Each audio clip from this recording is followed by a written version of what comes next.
going from gay boy at 15 to biological woman at 19. Nothing is impossible. I went from gay boy at 14 to biological woman at 20. From gay boy to straight biological woman. Do you all see what's going on here? This is basically the new conversion therapy method adopted by the left. They especially target masculine lesbians and feminine gays.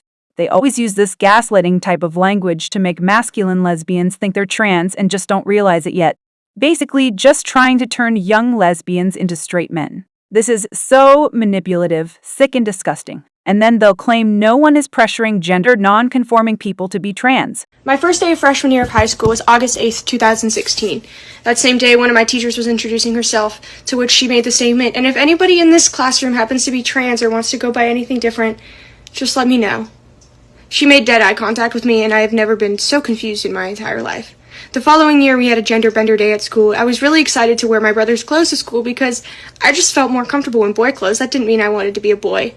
A teacher had made a comment to me saying that she just thought I was trans and that it wasn't actually a gender bender day to me because she just thought I might just be trans anyways. Again, extremely confused. Throughout high school, I was trying to figure myself out and constantly having people down my throat saying, "You could be trans, this and that," definitely did not help. It sent me into a deep depression and a spiral into an identity crisis. At 17 years old, in December of 2019, I came out as gay. I thought that would be the end of it. However, more people came forward and said, "You're not a gay woman, you're a trans man. Are you sure you're a gay woman and not just a trans man?" It was then suggested to me to get binders, and I had no idea how to react. I didn't. Actually, I talked to my stepmom one day and I said, "I want to get a binder." I did. I really did. I thought that's what I needed to be comfortable in my body. And she looked at me and she said, "No, we are not doing that. No." At the time, I was upset. Why isn't anyone listening to me? I very quickly came to realize why. Because she was protecting me. Looking back now, my parents were protecting me. What makes me sad about 2025 is I continue to see young girls around the ages of 12 to 16 being told that because they are masculine that they are trans. And this breaks my heart. Why? Because it's telling these young girls that there is something inherently wrong with you and you have to dramatically change your body to be happy. Instead of telling them, "You're perfect just the way you are and it's okay that you're masculine." I grew up with my stepmom constantly telling me, "You're just a tomboy, it's okay. You're a tomboy." I'm a tomboy too. I like to wear my flannels and my sweatpants. It's okay. That doesn't mean anything. Looking back now, heck yeah, I was a tomboy and I still am. Now, can we please stop telling other 13-year-old tomboys that they're boys? I don't think you understand the damage it's doing to them. You're just a tomboy. Props to her stepmother for not letting her go down that rabbit hole and leaving her to later regret it when she grows older.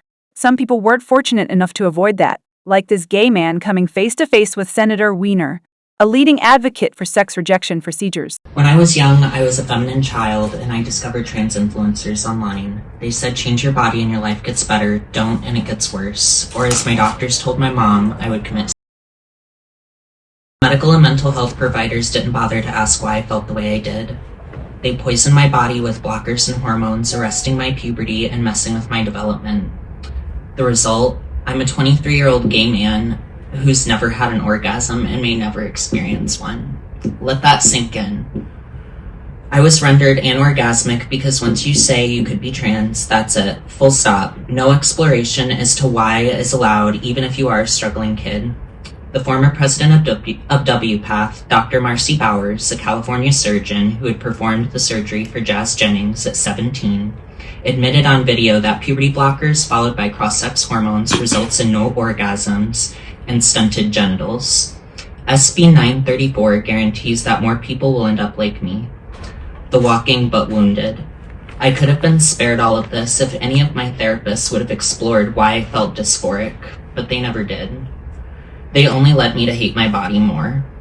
The Supreme Court just ruled in a rare bipartisan decision that laws like this are unconstitutional viewpoint discrimination. This bill is an attempted workaround that will be used to silence therapists who could have helped me avoid the irreversible harms to my body and the loss of my sexual function, as is the same for many others. So today I ask you to extend some empathy to survivors like me and vote no for this bill. Thank you. All right. Yet trans activists will always say you can't tell someone's gender just by looking at them or that misgendering is violence. But to them, a woman who wears pants and has short hair must actually be a man, no matter what she says. We know not to interrogate people's sexuality even if we suspected they might be gay. But with transgenderism, it's basically the opposite approach. Here's a lesbian who was also a victim of this agenda. I lived as a binary trans man for 4 years and injected testosterone for that time. I also had a double mastectomy that I deeply regret. Unrelated to being transgender, I had an emergency radical hysterectomy with the removal of both ovaries. Now that I've stopped testosterone usage, I take external estrogen for my health.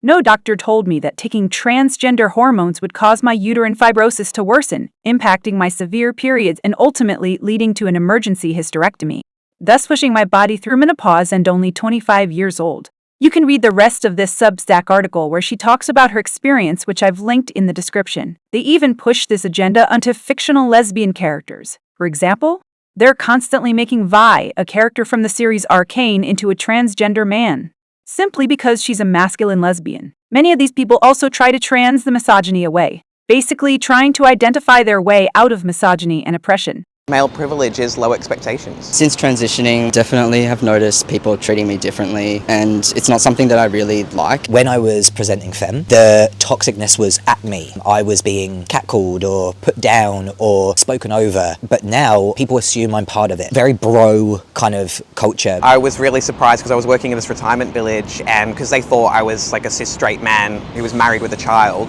they treated me like that. And I would get loads and loads of praise for doing the most menial stuff, like taking my daughter to school.